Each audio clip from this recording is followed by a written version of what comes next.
Hey everybody, it's Amy B, and as promised, I am here to talk with you about my annual Photos with Santa event that we do every year in our real estate business in Cincinnati, Ohio. If you like videos like this and ideas from me, make sure to subscribe to me on YouTube. It's Amy Broghamer. Okay, so let's get into what a Photos with Santa event is about.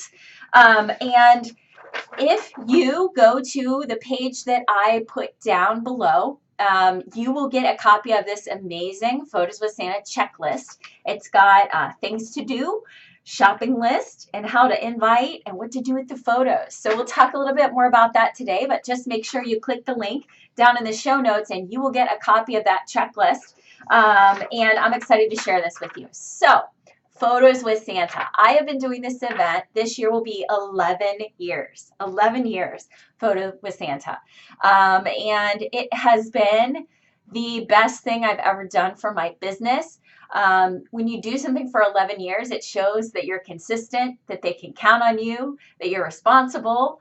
And it just creates like this awesome following and this tribe of people that looks forward to seeing you every year. And it's a great time of year too. So let me talk a little bit about how this sets up my business for success every year. Every year, the busiest months of our year are January and February, and it dangles a little bit into March. But February by far, we're sometimes taking 10 listings in February. That's more than we take the rest of the year probably total. But it is a lot of stuff going on. We've got a lot of buyers that decide to buy in the beginning of the year.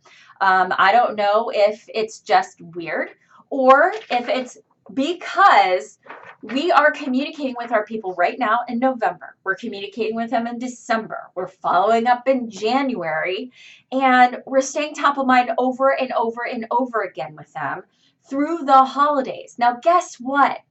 The holidays gives you the most amazing opportunity to communicate with your people because, first of all, they're in the spirit. They're already, used to going to parties, used to enjoying themselves, doing fun things with their kids, being out and about constantly. So to have an event at this time of year is ideal because they're already used to doing these types of things, right? The other benefit is, I'm inviting for my event now. It's the beginning of November.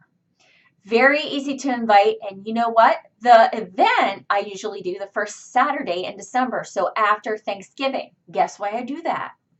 Because I want to give them the opportunity to talk about seeing Santa over Thanksgiving or being, remembering that they're coming to my event when they go to this Thanksgiving dinner and their friend or family member says, we're thinking about moving in the new year.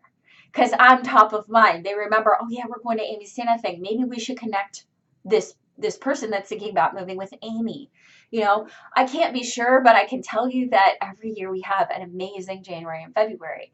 And for the last 11 years, we've been doing the Santa event, which keeps us, again, top of mind right at the end of the year. And as they're seeing so many people at Thanksgiving, at Christmas, New Year's parties, all the way into the beginning of the year. So we are staying top of mind. We're following up and all of that. Okay. So the Santa event, what I've done, and I've done a number of modifications on this, and I've also made it better and better and better and better every year in some way, whether it was obvious to me or obvious to the client. So what I do is the first Saturday in December, and you can do this any date. I go between 9 and noon, and I have Santa come to my house, sit in a chair, and I bring a photographer to my house, and they take pictures of the kids with Santa. This is easier than going to the mall. It's free to them because I'm paying for it. And it allows the kids to have as much time as they need to get used to the idea of sitting on Santa's lap and hopefully go back if they get the screaming kid picture. They can hang out a little bit, play with the other kids, eat a cookie, and maybe go back and have a better experience with Santa later. Every year we got 3 or 4 kids that have a screaming fit. And then by the end of the time that they're with us, they get a great picture at the end. And that makes me feel awesome. And that makes their parents so grateful that you had an event like this to where they were able to take the time to get used to the idea of Santa, right? So it's a Saturday in December from 9 to noon. We found that that's the best time for people dealing with little kids. And Santa's there, and the photographer's there, and it's like an open house situation. They come and go, as to their schedule. And sometimes we have a bit of a line to see Santa, and sometimes we don't.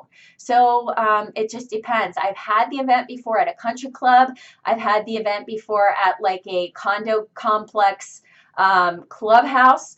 And the last few years, I've had it at my own house because I now live in a house that's a little bit bigger and better set up for a lot of people.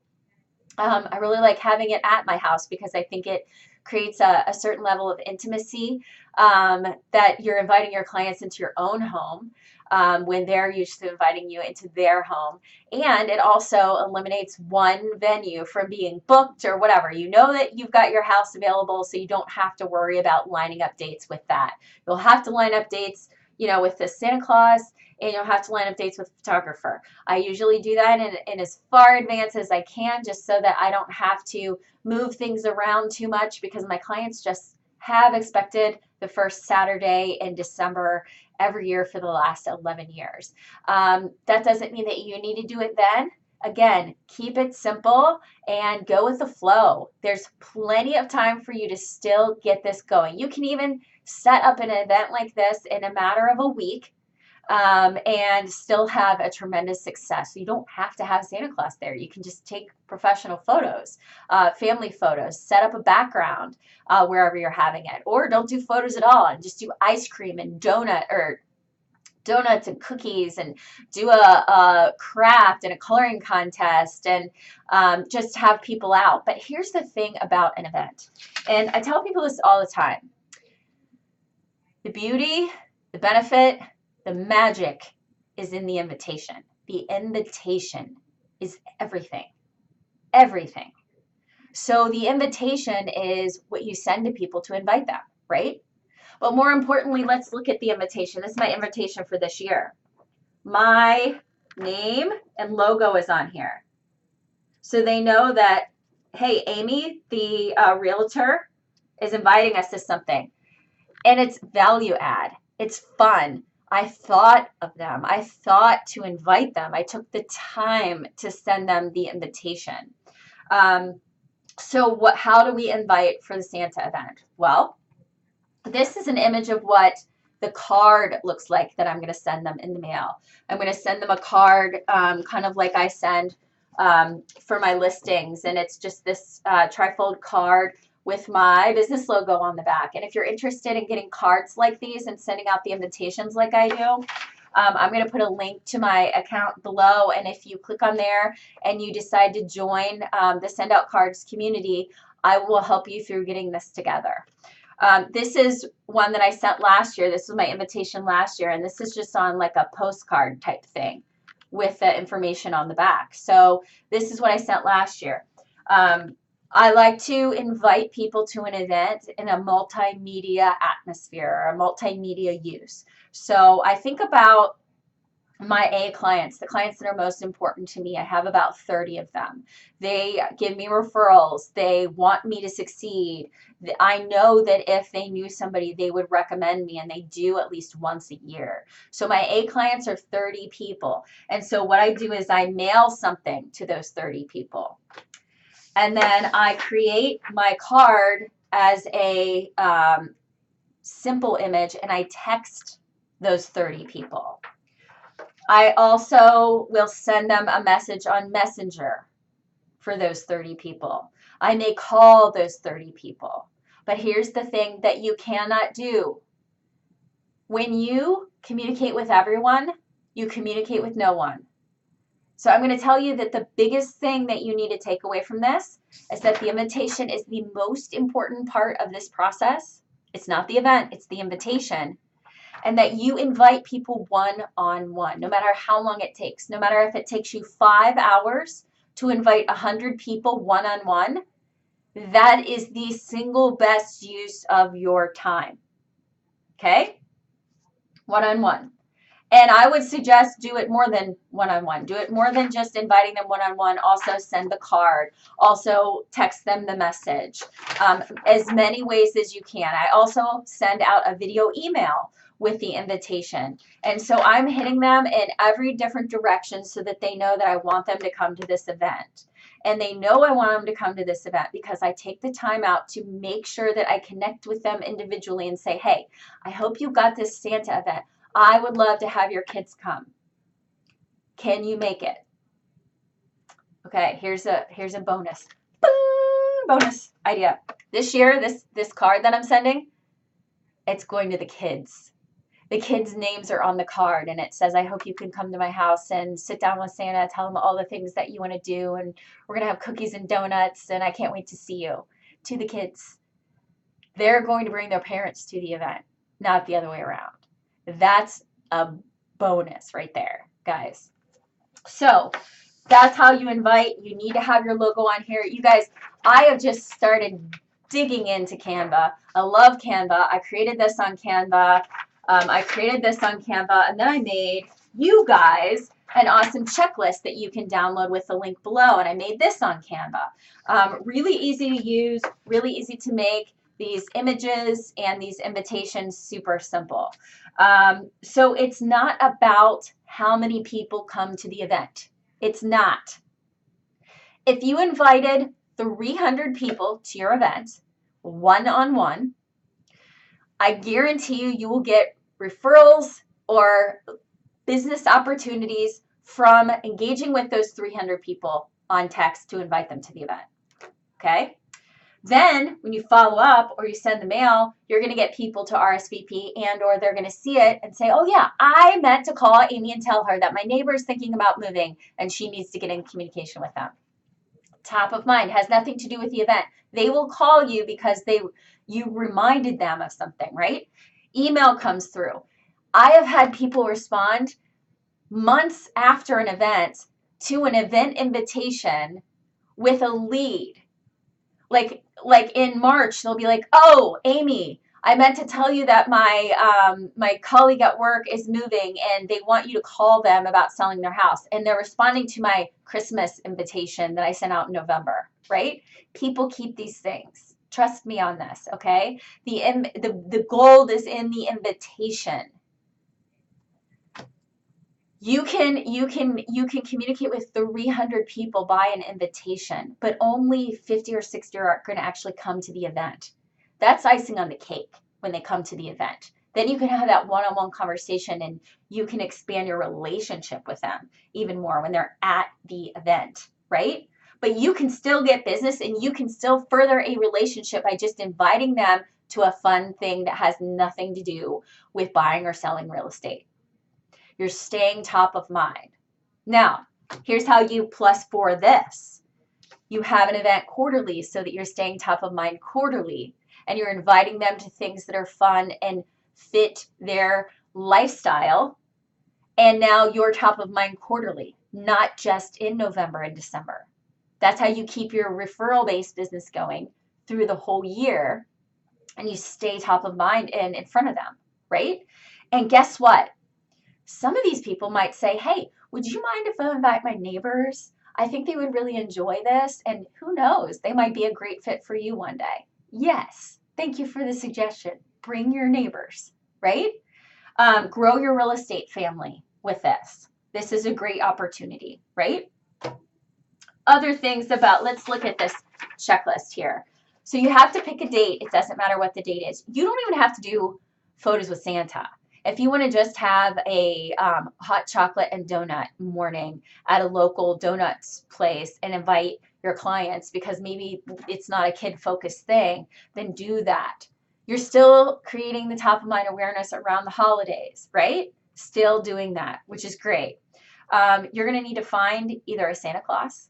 So in the past, I've had my father-in-law wear the Santa suit. I bought a $100 Santa suit at probably santasuits.com, and he has worn the suit, sat in the chair, and he has loved every minute of that. This last year, I hired an actual Santa because my kids are getting older and wiser, and we needed to really get you know, grandpa off the chair. So I hired a Santa.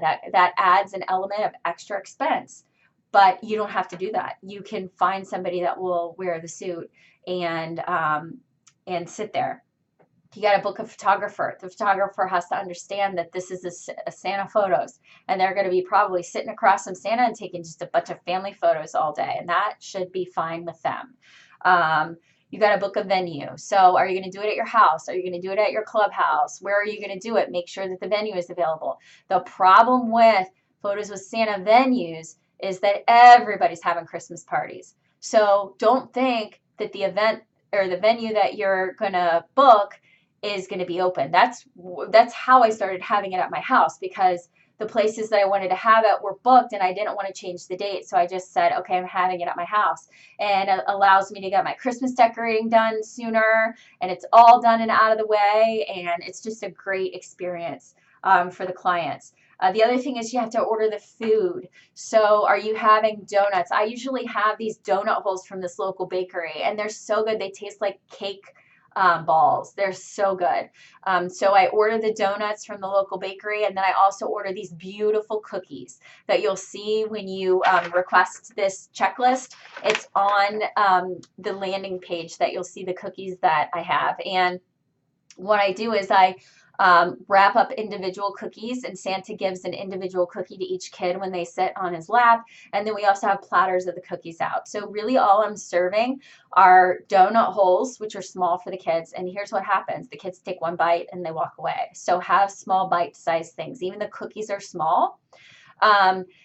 I have the milks. I buy the milks in the cartons, like Horizon milk or whatever, and I have chocolate probably and vanilla or whatever.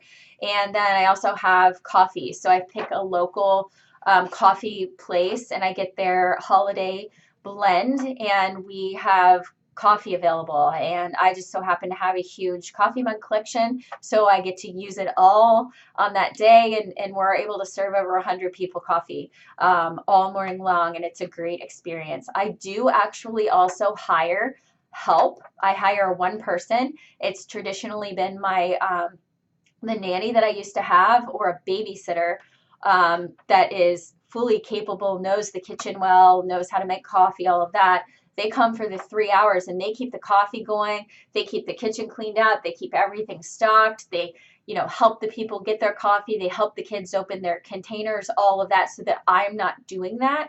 And I'm able to talk to my clients and talk to everybody that's there. So I would highly recommend having somebody that is kind of service oriented, and that not be you. You have to make the invitation. Like I said, I made these on Canva. There's a number of ways that you can make these invitations. You can use Fiverr, whatever you need, but just don't overthink it. Make something simple and send it out. All you need is, you know, a logo on there and the information, very basic. Just keep it as basic as possible, because you're texting this to people. I hope you're texting it to people, and it needs to be just really easy to read and basic, the basic information, right? And then you need to send the invitations, and we already talked about, you're going to text them, you're going to mail them in the mail maybe. This is my third year of mailing them in the mail, but this is the first year I'm mailing them to the children, which will be really fun. Send a video email. I use BombBomb to send my video emails. And I can probably send you or put a link down below to last year's video email so that you can see what that looks like. You know, anytime you're running into people, or, you know, Facebook Messenger, that kind of thing. I don't, as a rule, invite publicly people to come to this. I don't just put this on my Facebook page and let people come. I have at this point been in business for 15 years. And so if I did that, this is an event for my clients and for me to connect with my clients. This is not an event for me to meet new clients. Maybe you're in a different position and you do need to meet new clients. Or maybe you want to have this event for your whole neighborhood that you're farming. That's an awesome idea. That brings your neighbors to your house and allows you to meet them face to face, versus you knocking on all their doors or trying to meet them throughout the year. That would be a great way to do this. Right? And then you have their addresses, you can mail them. So So just keep in mind that you want to distribute this in a number of different ways to the right people, to the people that you want to come. Again, I would discourage you publishing this publicly unless you really are trying to build your business. Because it's a really nice event for your clients to feel appreciated and feel special and to feel like they're getting just something really unique and valuable to them, and that gift is coming from you. Um, so a couple of things on the shopping list. Again, I do donuts and cookies. I have milk, coffee. I get cups and plates and napkins. I try to get some balloons for outside on the mailbox so that people know that this is the house to come to, just like we do for open houses. I always try to have some kids' toys there. So before I had kids, I had to borrow toys from my friends with kids. And now that I have kids that are grown up, I've kept some of the other toys. So I have like this bin of dinosaurs that I keep, and this bin of cars that I keep, and this thing of like food items from this little kitchen. And those three things, along with a Christmas movie playing on the TV in the playroom, keep everybody busy while they're not talking to Santa or eating. And so it keeps them distracted and busy, and they just stay busy that way. So you want to try to have a kid Christmas movie and some music, Christmas music playing in the background. So be prepared for that. And, you know, depending on the age of the kids that might be coming to your event, you might want to consider having some Cheerios or some goldfish available for those kids that are a little bit younger or baby type kids, so that there's something there that they can chew on and eat. Keep in mind, you know, if this is at your own house, it's going to get very crumbs everywhere. If it's at a venue, they're cleaning that up. If it's at your house, you're cleaning it up. It really doesn't take that long, but it is what it is. Again, you need to get RSVPs from people, because that's them telling you and making the commitment that they're coming. And when they RSVP, you need to put them on a list somewhere, and then you need to remind them before they come. Can you do this in an automated way? Yes, you can. I would discourage you from doing that, because that takes a lot of the connection out of it. It takes a lot of the conversation out of it. When they have to text you and tell you they're coming, it is more valuable to you than them, you know, following an Evite link and saying they're coming.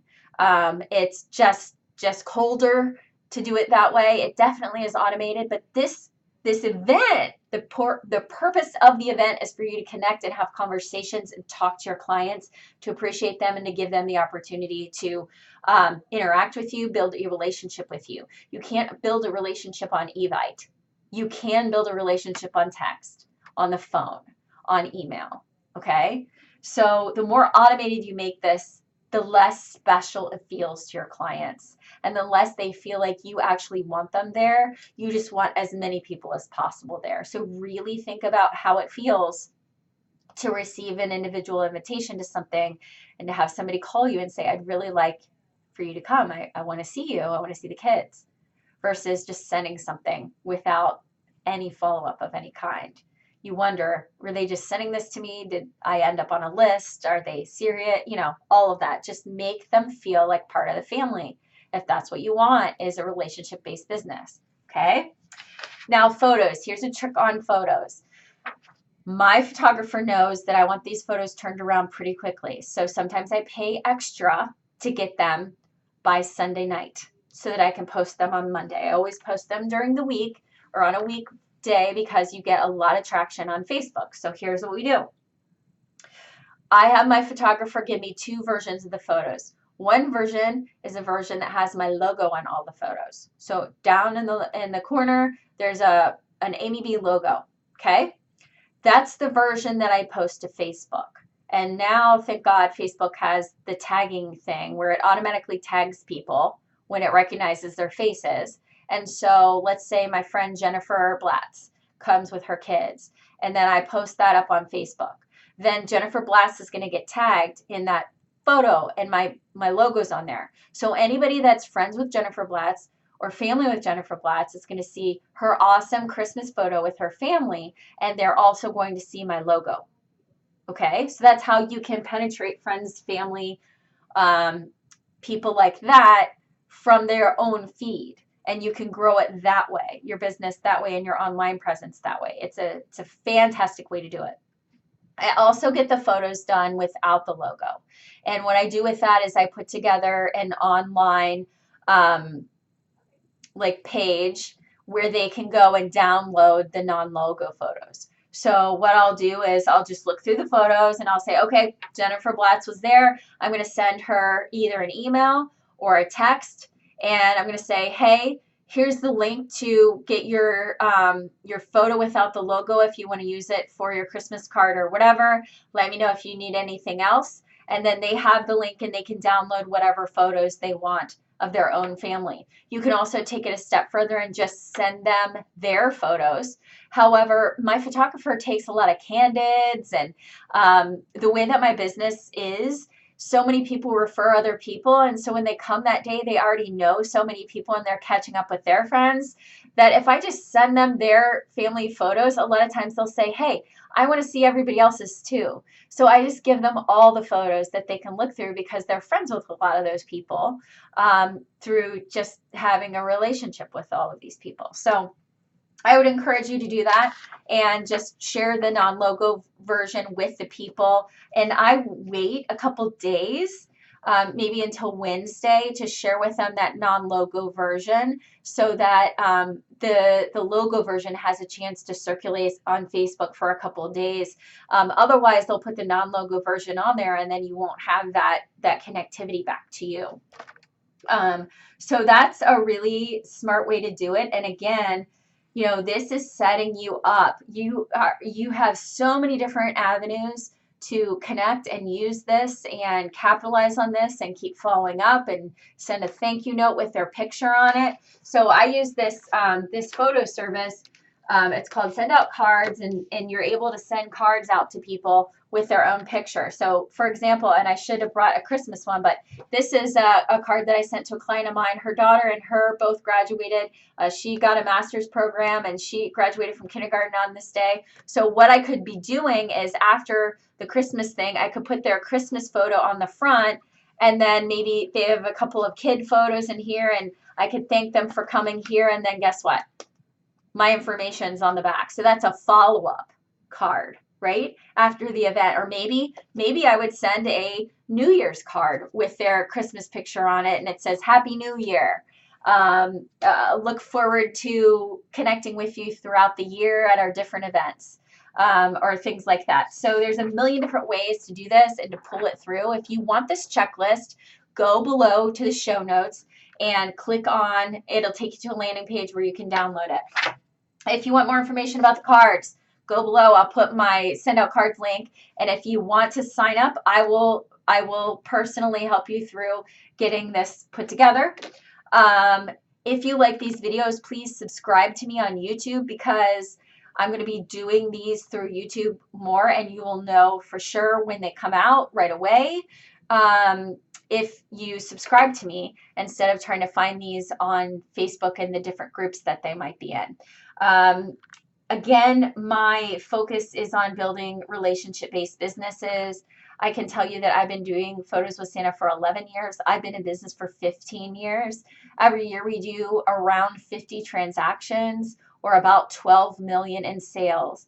And it's all repeat and referral. So I'm here to tell you, living proof, this kind of activity, this kind of event, it works. It brings people together like a family, and it creates loyalty.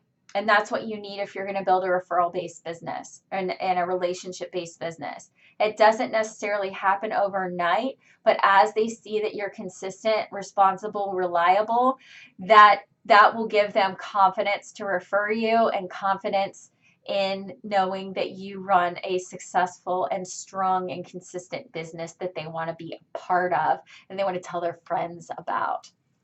All right, guys, that's all I have. I hope the video was helpful. If you need anything, just post in the comments. Make sure you subscribe. Make sure you grab the quick checklist. And I look forward to hearing from you about your events. If you send me any information on a successful event or a failed event, I want to hear it.